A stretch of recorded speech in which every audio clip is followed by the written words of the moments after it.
দাবাং সিরিজের চতুর্থ কিস্তি নিয়ে ভক্তদের উত্তেজনা কিন্তু আকাশ ছোঁয়া। সালমান খানের জনপ্রিয় চুলবুল পান্ডের চরিত্রে আরেকটাবার তাকে দেখার অপেক্ষায় ছিলেন ভক্তরা বহুদিন ধরে। দাবাং 4-এর নির্মাণ নিয়ে ভাই আরবাজ খানের মন্তব্য, মিডিয়ার গুঞ্জন এসব চলছিল বেশ অনেকগুলো দিন ধরেই। তবে এবার শোনা যাচ্ছে দাবাং 4 নাকি আর তৈরিই হবে না।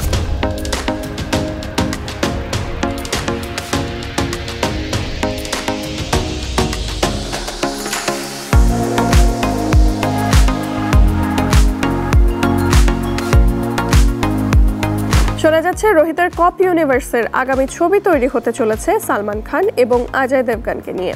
ছবির নামও নাকি ঠিক করা হয়েছে মিশন চুলবুল সিংঘম, আর সেই ছবির গল্প এগোবে সিংঘম এবং চুলবুলকে নিয়ে।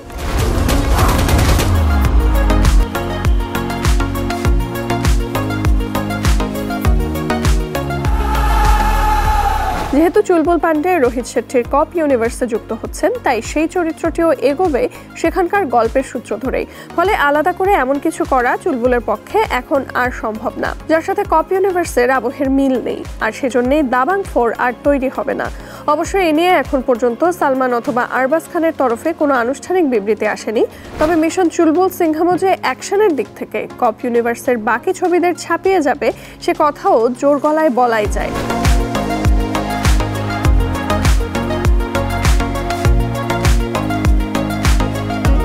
যদি মিশন চুলবুল সিংঘম আলোর মুখ দেখে, তবে রোহিতের পরিচালনায় প্রথমবারের মতো পূর্ণদৈর্ঘ্য সিনেমাতে কাজ করবেন বলিউড ভাইজান সালমান খান।